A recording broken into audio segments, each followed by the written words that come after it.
Thank you, Wedley. Wedley is my boss at the BUC, and I want to just add that he's a good boss.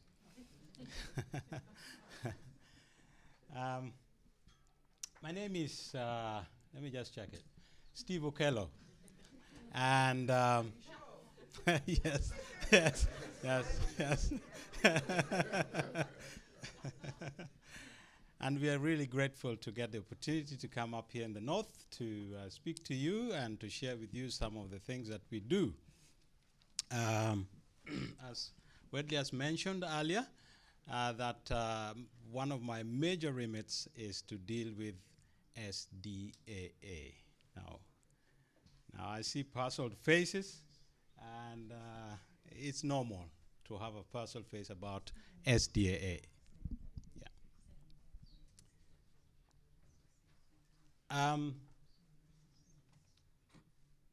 That has always been said.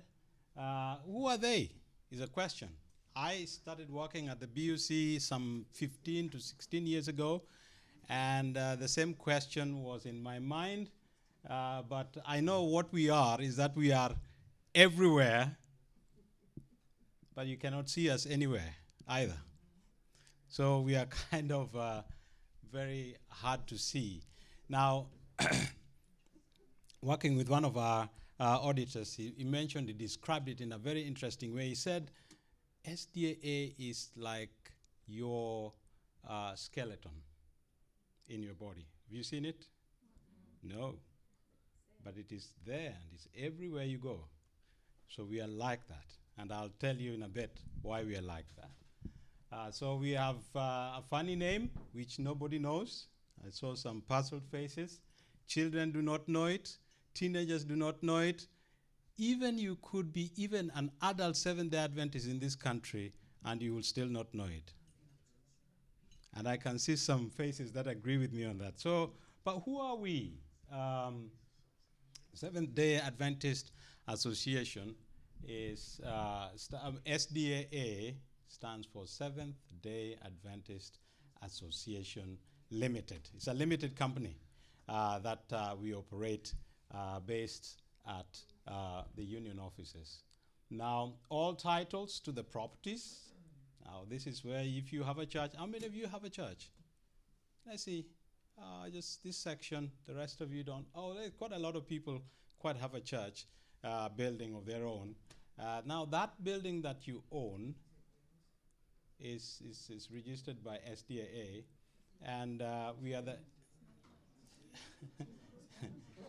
It's owned by SDAA legally. Legally, and I'll have to make a very, very clear distinction on this one. So it's legally owned by SDAA, but beneficially owned by the local conference, and by extension, your church. So you save money, you put money aside, you pray over, having a property, and then you pass that money to the NEC, and the NEC comes to us, and we buy the property, put it through a legal process, and we own the property. But you are beneficial owners. Even though we are legal owners, we don't have the key to your church. So that's the distinct difference that we have. So it's your property, but we own it for a good reason. And the benefit I'll share with you very, very shortly. So another thing that we do is that we are also we are a legal arm of the church, and therefore all proceedings to court are handled by us. So if something happened to your local church, ordinarily they would come to SDAA to be the one to go to court for you and sort out issues. I mean, years ago, Sandra mentioned a very important part when I was sitting down there about injury within the church. So if there was a time when one of our churches had a boy playing on the gate, which was swinging from one end to the other, and they were swinging up and down, and they were having fun, and unfortunately, the finger got caught in between the two and actually chopped it off. Now, the grandmother who was involved in this sued the church, and they sued SDAA as being negligent. In other words, we were not looking at the risks involved in making sure that members of the public, even church members are members of the public as well. And therefore, we have a very serious obligation as treasurers to make sure that the church is safe. We are still part of that big puzzle where we are working together to ensure that the church is safe legally so that we do not incur cost. And so that's part of the things that we do as part of SDAA. The things that I'd like to take away with us is what Sandra was saying, and I'm just repeating Sandra quite a lot, is that everything you do, channel it through NEC. Any property issues, channel it through Michael. He tells me he has a lot of time and doesn't have anything to do. Just channel it to him. So, but he has the machinery. We would like to be go through the protocol and just pass through things through the Treasury and through the NEC. I'd like us to have a little bit of understanding of SDAA. So when you see the word SDAA, it is Seventh-day Adventist Association, which is the legal organization that is sitting at the BUC offices. So if you don't if you can't remember where we are, just ring the BUC if you ever needed to contact us in any way. So that's where we are based.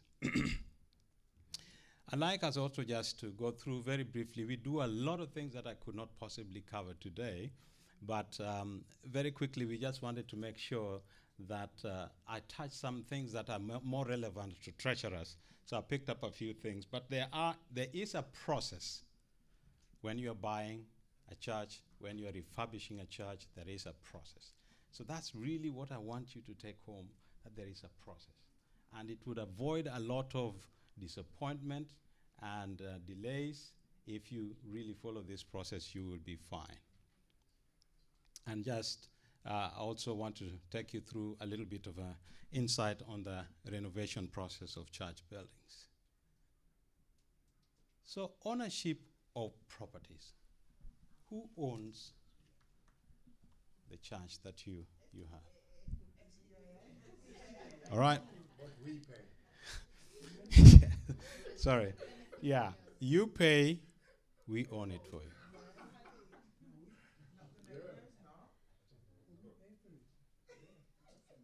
So let me tell you the reason why. This is really important, the way we are organized as Seventh-day Adventists. That you pay and we own it for you. Because owning a property in this country legally requires a person. So either a human being or a legal person, which is, in our case, a company.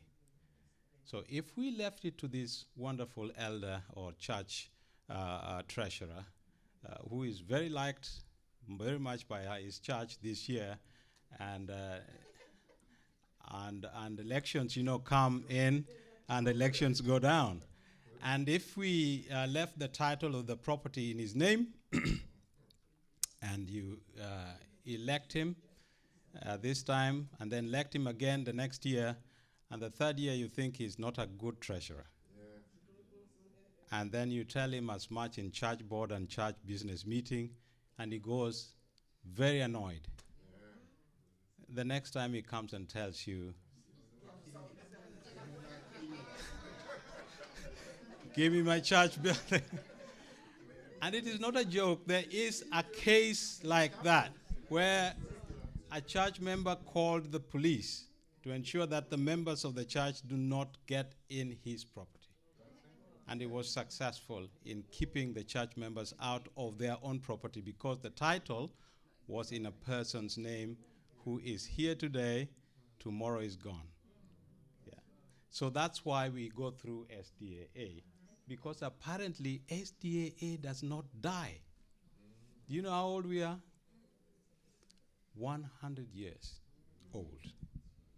That's how long we've been around. So we've been holding titles for the different churches across the country for over 100 years. And that's why it's important for us to own the church building, but for your benefit. Amen. It's for your own benefit.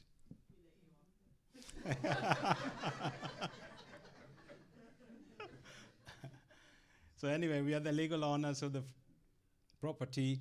Also, at the bottom there, we are also a registered charity. We are registered with Charity Commission. So we are also not only a limited company registered at Company House, but also we are registered with the Charity Commission as a charity. So SDA is a charity as well as it is a limited company. Now the reason for us having a charitable status is numerous, but one of the ones that are important is that when we are buying a charity, when we are buying a building, the tax would be required for us to pay, SDLT. But because we are a charity, we get exempted from paying tax. So that's one of the genius part of why we are organized in this way. Now, just before you, yeah, a quick question. go on. Just a quick question. Yeah. Is it important for members of a church to seek advice from the conference and from the other authority organizations before they actually purchase the buildings? And I'm talking about the white elephants, because oftentimes members in a local church sees a building, we're desperate for a building, and we think it's right to get it. The pastor don't understand, the conference don't understand, they're not local. Why can't we just buy it? That's what oftentimes happens. So that's what Okay. That would be very, very important. That's a very important question. Beautiful question, because actually there are some church congregation in this country, I won't say which conference, that have bought a property directly and avoided the conference. They have not, they just gone out there. A few individuals have gone out there, bought a property, and they have just managed to just buy it on their own name. It took quite a while, actually many, many years, before it was possible for them to bring back the ownership of the property and the title into Seventh-day Adventist Association. Now, the reason for that is that they were not happy with the conference at that time. Yeah, but it is so important that we work with our conferences, because there's a lot of advantages involved in that, because these individuals had to go and set up their own charity, run their own thing on one side in order to be able to own a church building, which was not correct. So I wouldn't want to encourage that at all. So as treasurers who sits in all meetings of the church, you are really at a pivotal position and location where you can influence and pass the message along. If you hear individuals saying, let's do this outside the church, alarm bells should ring. Yeah. All right. Very quickly, if you're going to buy a church, do we all know the reason why we do exist as a church? Anybody know?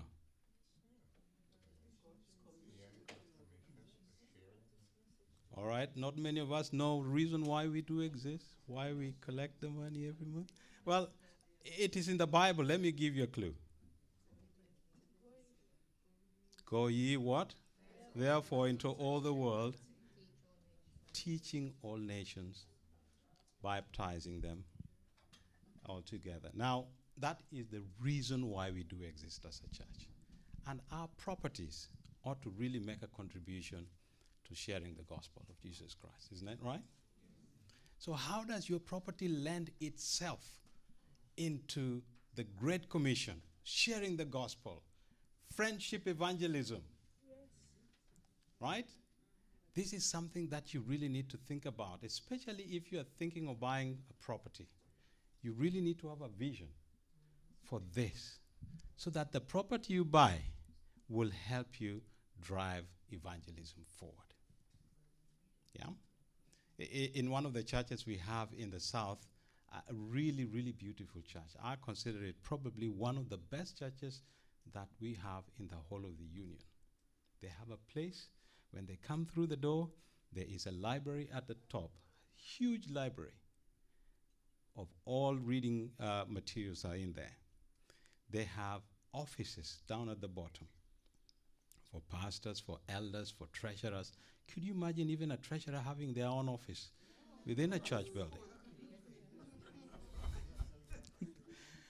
And they even have a place where they could have young people play basketball, so they can invite the community in, invite their own youth into the church, and they can have a very serious activity. They even have a place where they could rent it out for community services and so on. So, somebody's asked me, which church is that? It's not quite Sandra. Sandra is close. St. Albans, I said. St. Albans is also very close, but I think it is Balaam.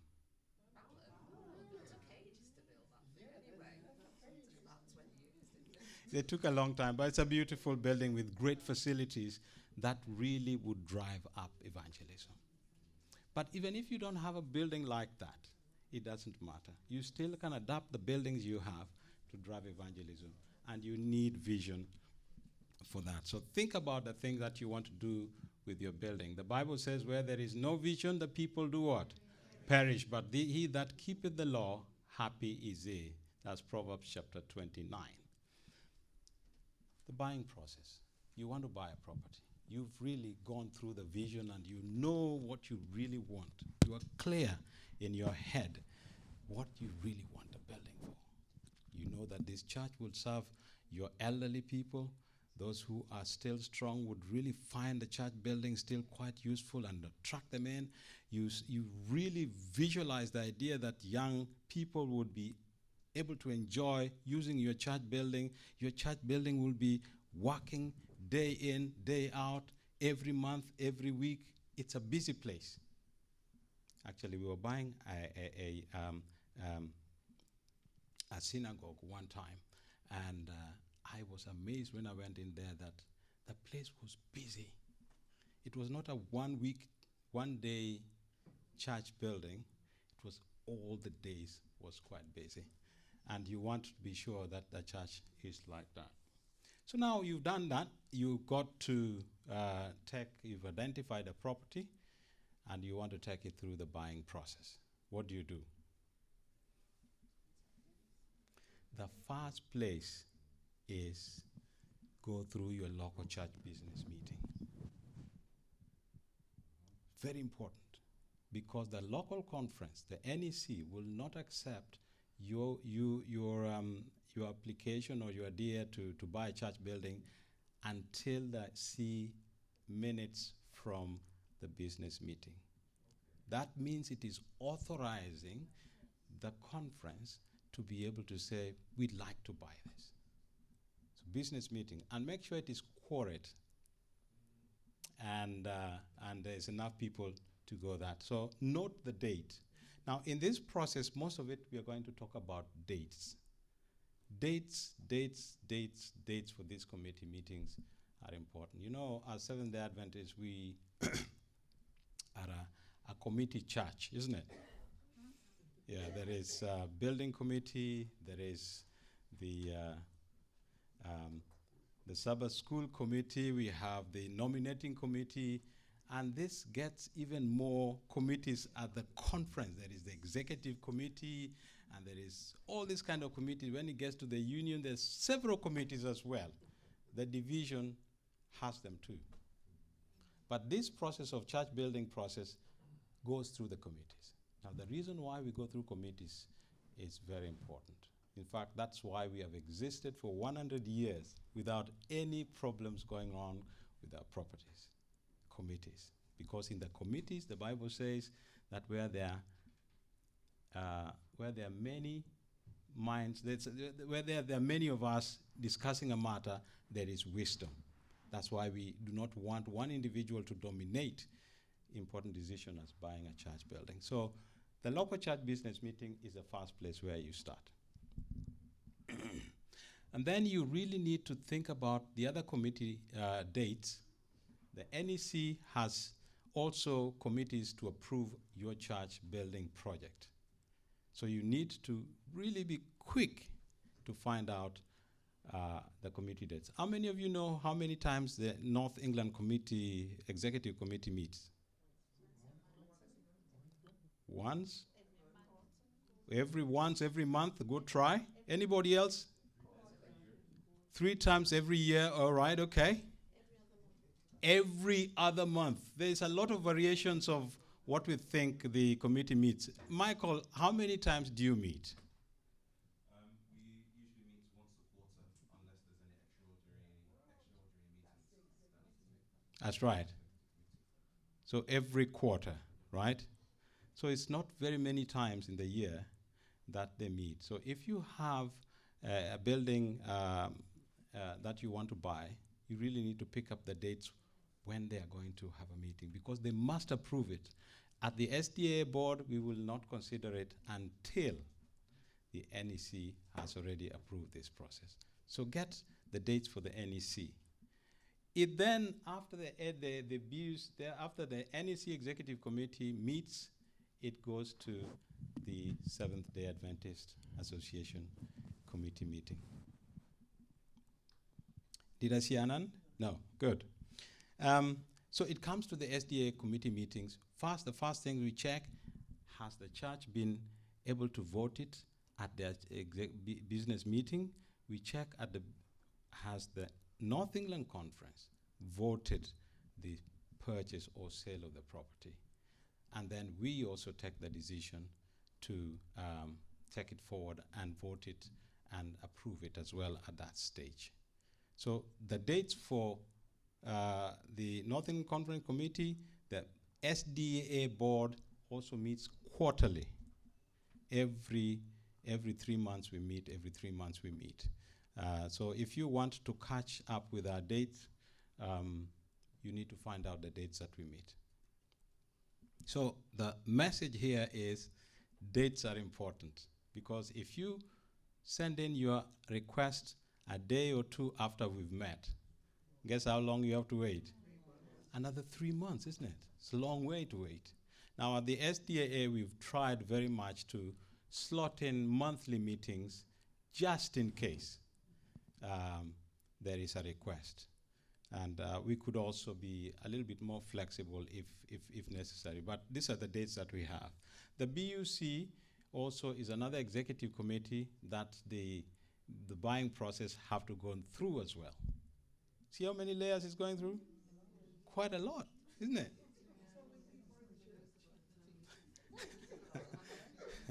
Yes. So quite a lot of processes goes through with this. And the reason for this is that, listen, the biggest expenditure, the biggest expenditure that the church is going to ever make, one of the biggest one is going to be buying of the church building.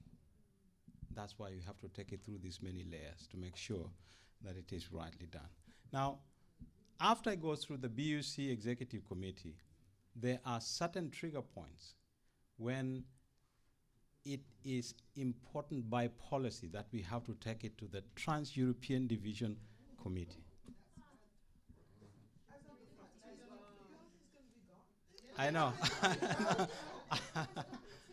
I know. I know.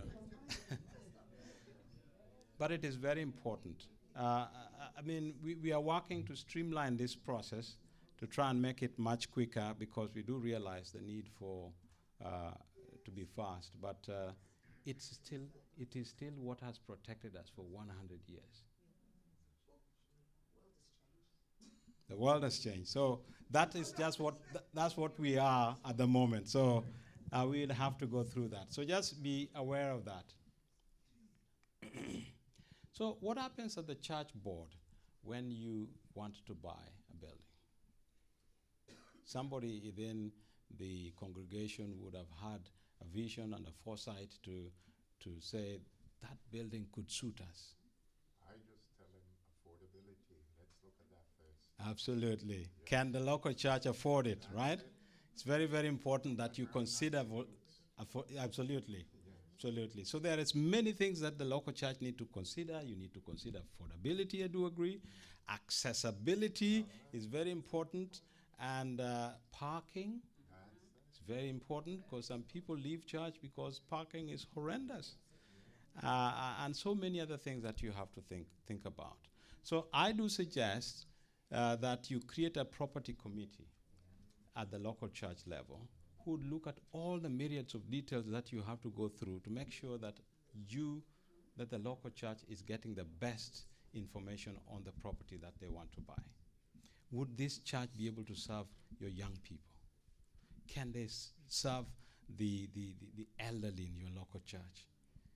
All these kind of things could be dealt with more effectively at the committee stage. So I suggest that you get a committee together that prays for the church building property, for the property, and take that forward.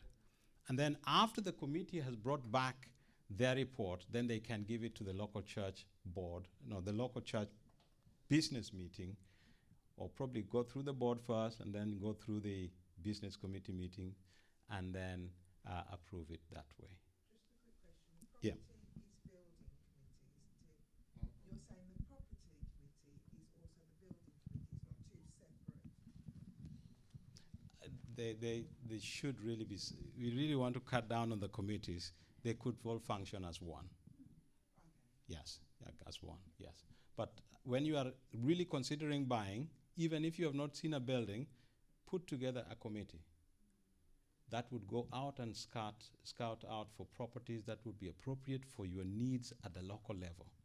What you really need is to be done by that committee. And then they bring in back reports, you consider it, and then take them back again and feed you back with the necessary information. And then, of course, you would approve it and send the information. So the other issues that you might want to consider, who should be a member of this committee? Who really should be? Should it be everybody? I don't want to, I wouldn't advise that. Just choose maybe 3 to 5 people to be part of that committee. Let them be people who are knowledgeable in that area of work and people who can be able to negotiate well. And then this committee would drive the process forward for you. So be careful about who you choose to be in that committee, people who can have good vision for the local church, and so on. The other thing that is important, that we cannot approve, the NEC will not approve the building, the PUC will not approve the building, and all the other committees going up will never approve a meeting about the project until we get what they call a valuation report. And the valuation report largely addresses 2 issues. Number one, it will give you what that property really cost. It has to be what is called market tested. You must test it in the real market before we buy it. If you are selling your building, like there are some buildings that we are now selling here in the NEC, we really need to make sure that it is market tested. What does the market say? And we want to get the best possible value for our church. So the valuation is important. So we need to get a RICS qualified surveyor. It will not just be another surveyor who you know. They have to be a RICS qualified surveyor. And not just only a RICS qualified, with relevant experience in that area. Because not all RICS qualified surveyors have got relevant property experiences. They might be doing valuation for other things as well. Always inform the RICS surveyor that the survey is for the benefit of SDAA, Seventh-day Adventist Association, because we would be relying on that report. Recently, a local church got a surveyor who valued their church building at a very high price. And the local members were not quite happy with it, and they got another surveyor who got it £50,000 less. Now, which one do you believe?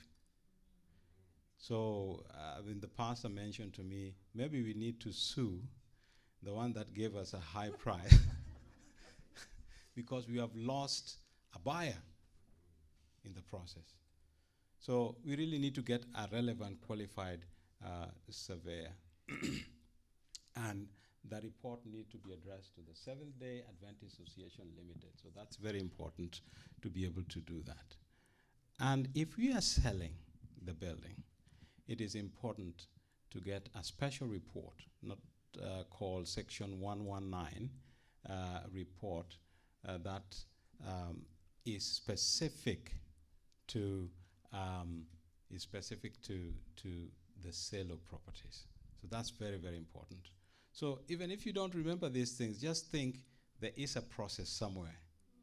And when you're ready, call Michael at the NEC, or somebody he has designated, or he could pass the issue to us and we can be able to help you as well. Now, lastly, on this section of the report, we also require the surveyors to consider what they call overage.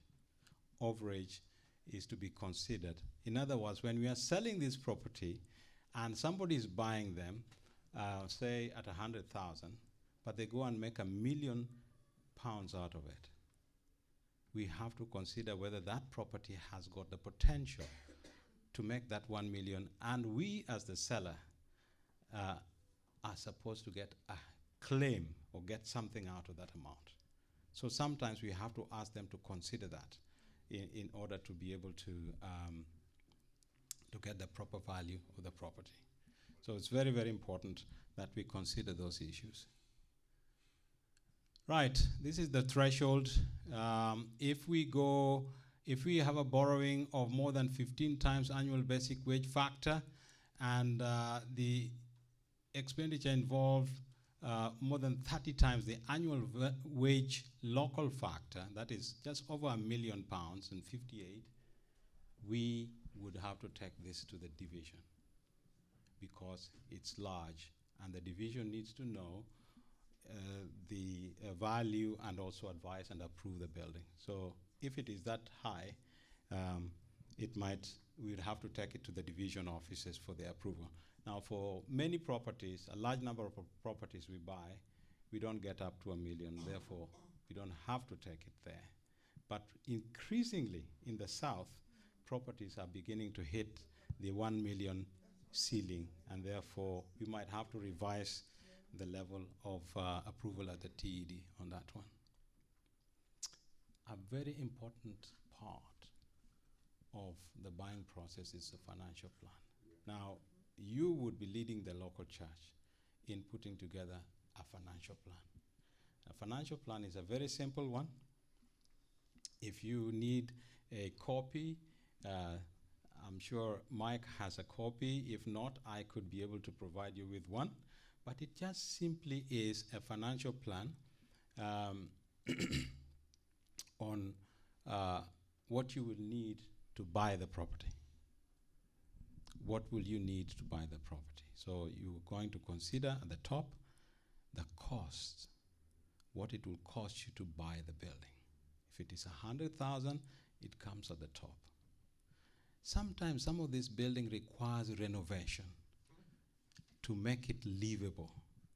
That is a very important point to add to your financial plan, because you can say, I will buy this building, but when you buy it and you use it, the local council would be very strict to ensure that the members of the public can use it. And those are your church members. If it is not fit for use, you will not get a license to use the building. And we have had cases where we bought properties quickly without putting a proper line of refurbishment and doing a proper costing of it. We buy it, and then when the members come in, the council comes and says, no, we have to close this building until such time it is done to a standard where members can come in and use it properly. So that is very important line. So the first line is what? The price of what you want to buy. The next line is what? Renovation cost, right? And then that encapsulate the figures. Of course, you might have to put in professional fees or something like that. Then the other parts would include things like where does the money come from? So it would be your savings from your bank accounts, or donations that you get from members of your church, or they could even be pledges that the members make. And of course, sometimes it's still not enough, and you'll still have to go to speak to Michael again. And sometimes he would painfully have to say, I'm sorry, we don't have enough to be able to give you some loan, or they could give you a grant to say, we want to support the church. Now, there is not enough to go around, so you need to start speaking to Michael early. I suggest that if you thinking of buying a property in the next 3 years, start now. Start asking him to put a little bit on the side for your local church, so that by the time you are ready to go, he can support you. But he's a very generous man, I must say. And then the amount, the one other thing that I need to let you know is that you might need a mortgage for the local church. Now, again, SDAA is the one that borrows money on your behalf, so that when you can't pay, they don't come and lock the church, they come to us, and we try to resolve that. But thankfully, all the mortgages that we've got, both the south, the north, and other areas, the churches have always paid. Amen. I've never seen a default on the churches at all on the mortgages. But the mortgage facility is available. You can speak to Michael, and he will always approach us and say, look, we need a mortgage for a particular church, and you can buy it that way. So financial plan is something very important. If you are going to buy a church, you can speak to us later for more details if you are specifically in that area, but that is available, and it's a very important part of buying the church building. Sometimes, I've just seen on my notes, you can ask the BUC to help you. We are also as kind as Michael is. And but you need to speak to Wedley to get a loan. And this is a loan. It's strictly a loan. It is not a grant. And it's a loan for over 7 years. And you get, I think, about a maximum of £50,000. So you can be able to put that together as part of your financial plan. But it is also available. We've covered that already. A very special purchase, auction purchases. Not very many, but sometimes they do happen. Sometimes your members would come very quickly and say to you, we have seen a property in the auction, and it's going to auction tomorrow. We need to buy it.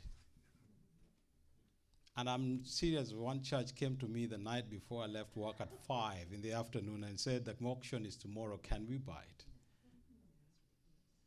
Now, I had to sit up until midnight preparing the necessary documents, and we bought it. But I don't want to do that again because it is stressful, it's very difficult. Really, we need to, if you see a property that is going on an auction, let us know quickly, because there are very strict times and dates for the property. Now, very important thing that I need to talk to you about auction is that before a property goes, you buy a property on auction, you need to have a quick business meeting. And you need to decide how much you are going to spend on that meeting, on that property rather. And you have to stick to that amount. Because it will go on saying going once, going second, going third, and it keeps going and keeps going. And one person went above what the local church had approved.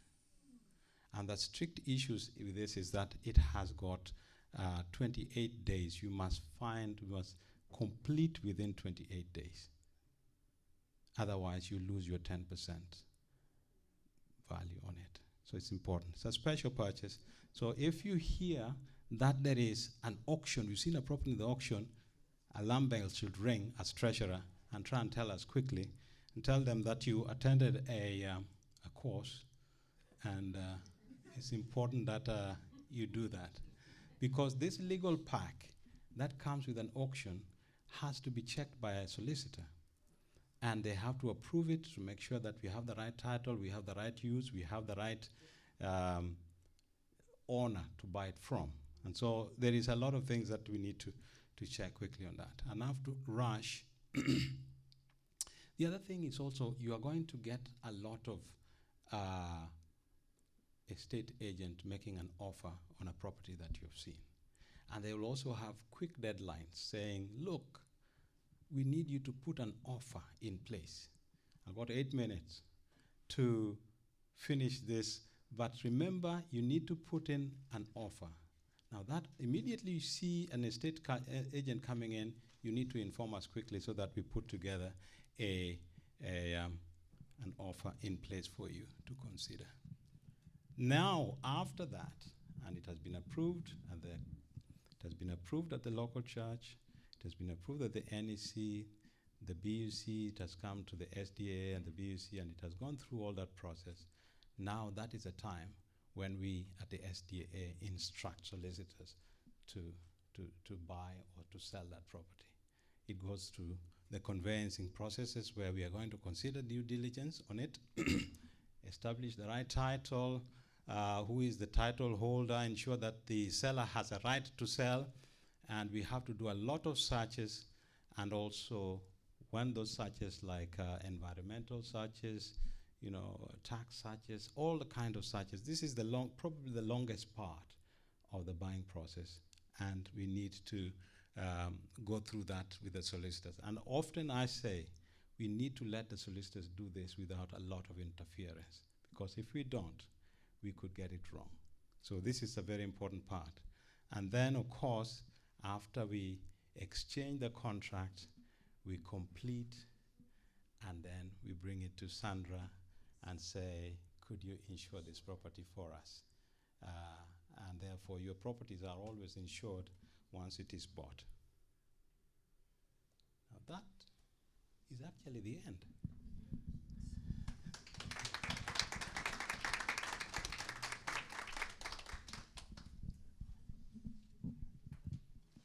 If there are any questions, Mike will decide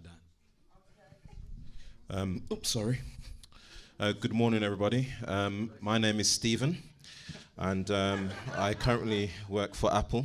Unfortunately, Michael had to go away this morning because he knew Steve was going to do this presentation.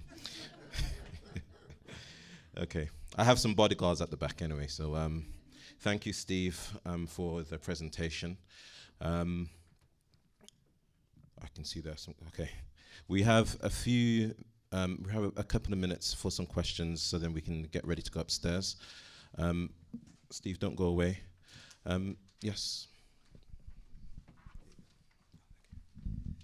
It's just a quick one. You mentioned about properties, but what about extensions? If we do extensions to the property, who do we need to inform and send in the extension details through to?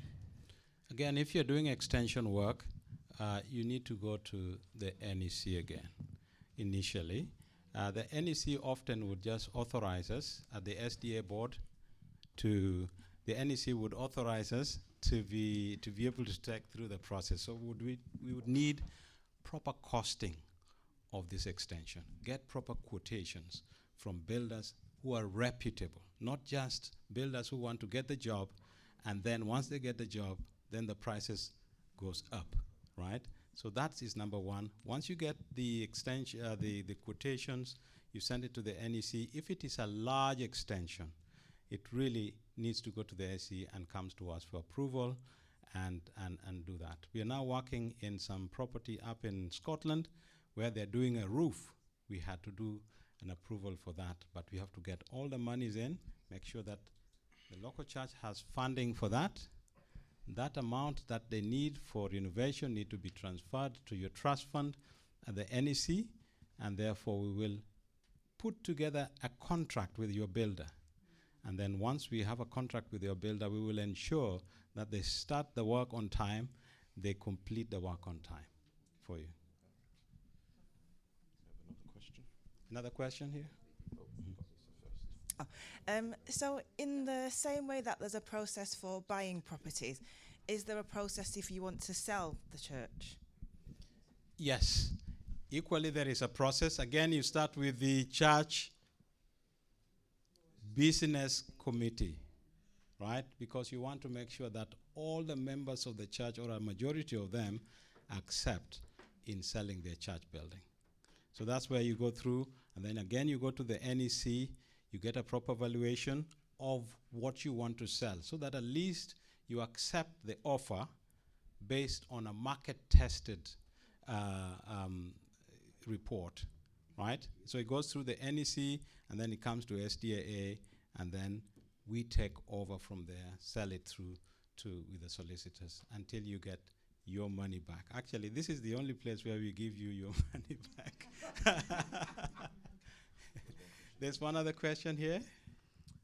I just wanted to check if we've got a very small amount and we decide we'll buy a house, just an ordinary house as an investment, would that be sort of a good idea? Instead of keeping the money in the bank, but we say, let's invest in a house whilst we are looking for money to end up buying a property where we can worship. And then my second bit is, are we particularly saying people should buy churches, or it can just be any building where people can do activities as a center of influence? Okay. Yes, so your first question is about buying a building as a form of investment with an eye to buying a church building. Yeah. Now, we would not want to advise that, because we are not good at, we're not specialists in that area, so we would not advise it. But we have seen churches do it anyway. So they bought a building, maybe they could use it for some other activities, and then they eventually use it to buy another church. So that's it. I've seen it here, but it is not something that we do encourage, because it is fraught with a lot of risks involved.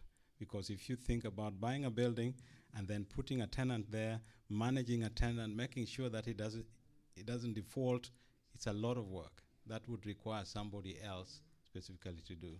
So, yeah. So your second question was about, remind me again? Could we use a multi-purpose? Yes. Buying a property, one is you need to make sure that you have the correct use class. There's something called use class. So not all buildings can be used for a place of worship.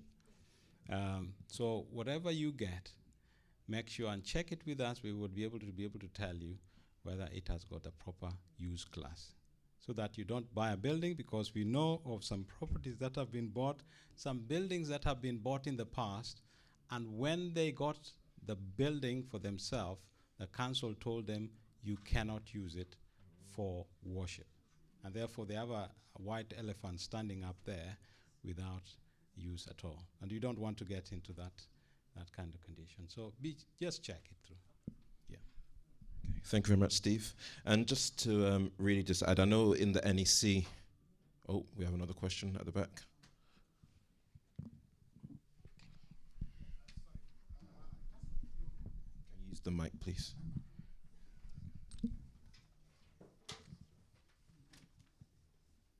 Thank you very much. Just a quick one. During the presentation, you were talking about a qualified surveyor. Mm-hmm. Do you have any characteristic to know who is the qualified that can be accepted? And in another note, do we have a list of qualified surveyor that we can choose from that has already been approved by the organization? Thank you. We don't approve certain individual survey companies, but there are some that we use regularly. We have seen them deliver very well good services to us. They know how we work, because we are a unique business as a church, really, really unique.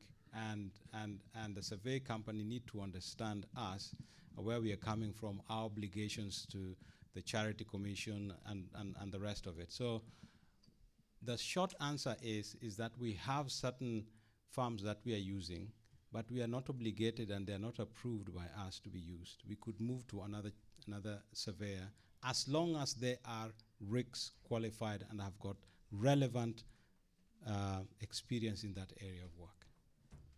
So we do have them. Okay.